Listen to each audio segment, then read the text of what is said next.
I'm ashamed of you, Duncan, said Skarloey.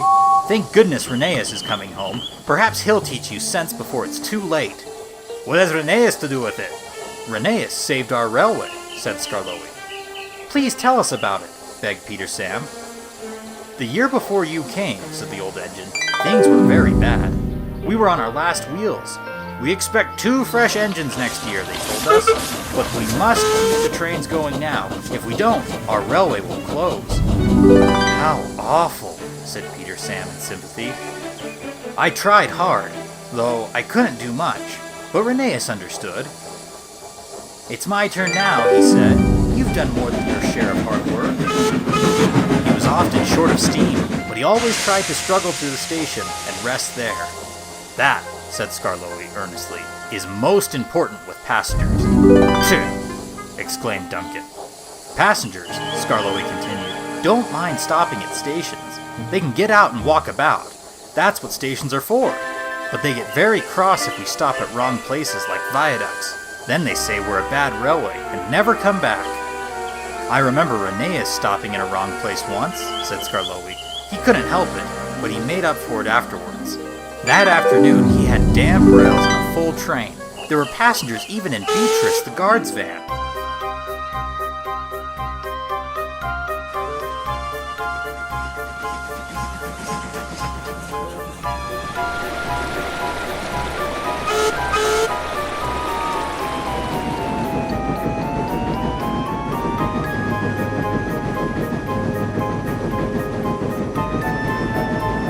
His wheels slipped dreadfully on the steep bit after the first station, but they gripped at last. The worst is over, he thought. Now we're away. Come along, he sang to the coaches. Oh, I've got a cramp, he groaned. He stopped, unable to move on the loneliest part of the line. The thin controller and Mr. Hugh examined him carefully. The passengers watched and waited. At last the thin controller stood up. Your valve gear on one side is jammed, he said. We've unfastened the rod that tied them up. Now, Rheneas, he went on, we need to reach the next station. Can you pull us there on one cylinder? I'll try, sir. The train jerked and began to move.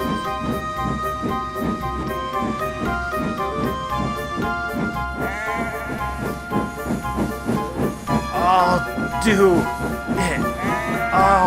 do it. Everyone cheered, but Rheneas heard nothing. The thing controller's relying on me. If I fail, the railway will close. It mustn't. I'll get there or bust. Everything blurred. He was too tired to move another yard, but he did, and another, and another, and another.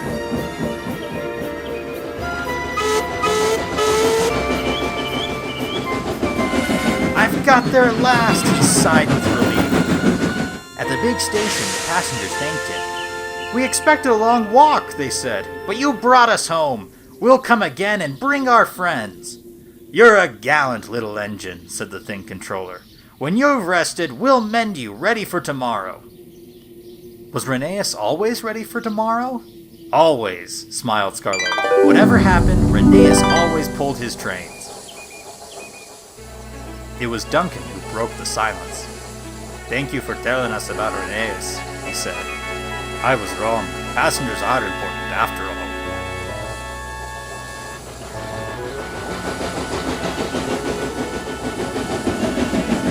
All the little engines were at the wharf on the day that Rheneas came home.